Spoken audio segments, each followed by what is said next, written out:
No one who's 50 and up or even 30 and up will ever say, I want to look flabby, I want to trip and fall, I want to mess up my hip or something of that nature. No one's saying that. Those things could easily happen.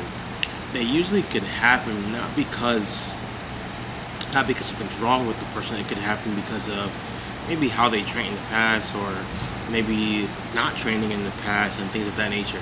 But the whole reason for this video is to show you you can still start where you're at now. There's tons of things you can do, and I wanted to give you some hope. So you can start where you're at. Just remember that the first thing I would highlight is you don't have to train like you're 30 if you're 50 and up, 60 and up. It doesn't mean that you have to use the 2-pound dumbbells. It doesn't mean you have to use only bands.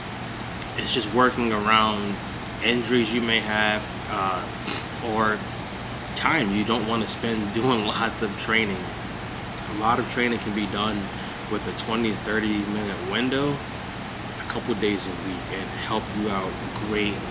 When I was 20, I wanted to train 2.5 hours. I don't know why, but I did. As I got a little bit older, I realized I had more priorities. I had fun doing other things than training, but I knew training helps me avoid declining. Training helps me avoid fatigue. Training also helps me mentally. And somebody who's 50 and up, it does greatly for you too. So you remember, you could start wherever you're at. You could also start with having injuries that you may currently have. You may have maybe knee replacements, shoulder replacements, hip replacements. I work with people who have a combination of those things. So what do? If we're just starting or we're restarting, trying to rekindle this love or rekindle this relationship with fitness, first thing I'm going to say is change your meaning around the word fitness. Let's just look at it as longevity training. How do I train for the long haul? How do I train to be good for the next 30 years? How do I train if I fall, or when I fall, I can get back up and I'm perfectly fine. I'm not having to be out for a month. So change the meaning around how you see the word fitness.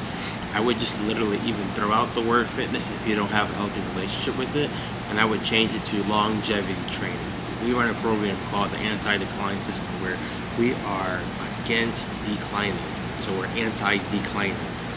So the meaning, change how you see fitness, change it maybe to longevity training. So that's your meaning. And I would say even write it out on a journal or put it in the notes of your phone so that you could see it often. I've never worked with anybody who had a negative connotation with fitness or training actually got the result. But I've worked with tons of people who've changed their meaning around it and seen tons of results. So my question for you is, what is your meaning around the word fitness, or if you're going to use longevity training? You can make a cute name, whatever you would like. Just what's your meaning around that? Let me know what that is. So write that down. Number one, your meaning. The second is going to be your state. Now your body, your nervous system is ready to actually go ahead and start or restart this journey. Until your meaning changes to be something healthy, your body is not going to come in compliance with it. It's not going to happen. So usually I find, men who are 50 and up, 60 and up, usually they've done a lot of either military work or they've done a lot of training. Knees are bad, and oftentimes they're thinking that I can't train the way I used to, so I'm not going to train at all. And what happens then is you start declining. You usually start putting on a lot of weight, because people who are 50 and up, 60 and up, they're usually retiring, they're moving abroad, they're eating more delicious treats, and that weight is going to just sit right at the gut. It is. And the knees aren't going to get better either. So we show that, hey, let's even change your meaning. You don't need to train like the athlete you were at 20. Train like the athlete you are right now, 60, 70. So the state, once your body is ready to just say, hey, I feel safe enough to do these movements, I feel good enough to go ahead and actually start this journey, then you're gonna see some amazing things happen. With the people who have injuries, we call them longevity.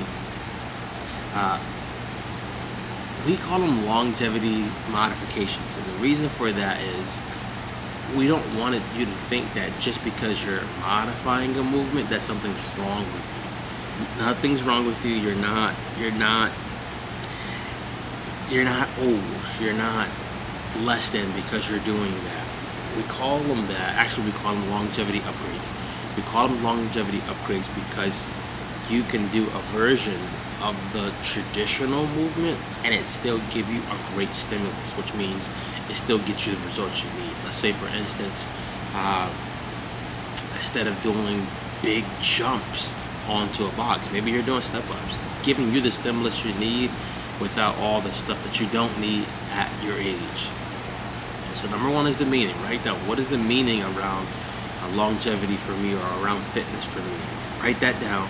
Number two is the state. Now you're going to start seeing my body is actually ready to go ahead and actually perform these movements and actually stick with it because I know I can do it because it changed how I thought about it. And the last one is going to be the behavior. Now this is going to be where you either work with a coach, you work with a coach online or in person. You can contact me, I can help you. This part becomes 10 times easier because now you can actually implement versus fight, or versus feeling this tug of war, or feeling this rejection when it comes time to actually performing what you gotta perform. When we have this behavior in line, you also see too that it starts to trickle in other areas of their lives. Usually if I'm working with somebody with just nutrition, usually they want to start integrating the fitness component. Usually if I'm working with somebody with fitness, they usually want to start integrating the nutrition component.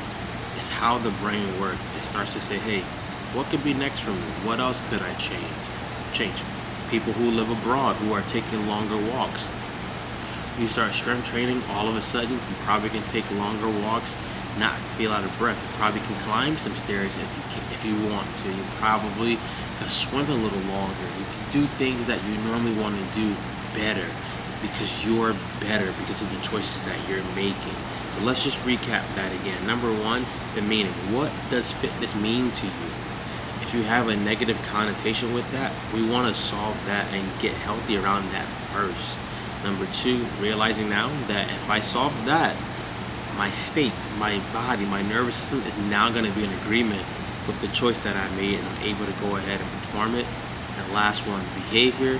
Now you can implement your plan. Now when you're working with the coach, you don't see the coach as the enemy anymore. You see the coach as the guide, someone who's helping you achieve a goal to live longer, stronger, and not declining, as most people will do. Let me know. I would love to know what's your meaning around fitness or longevity. Be good.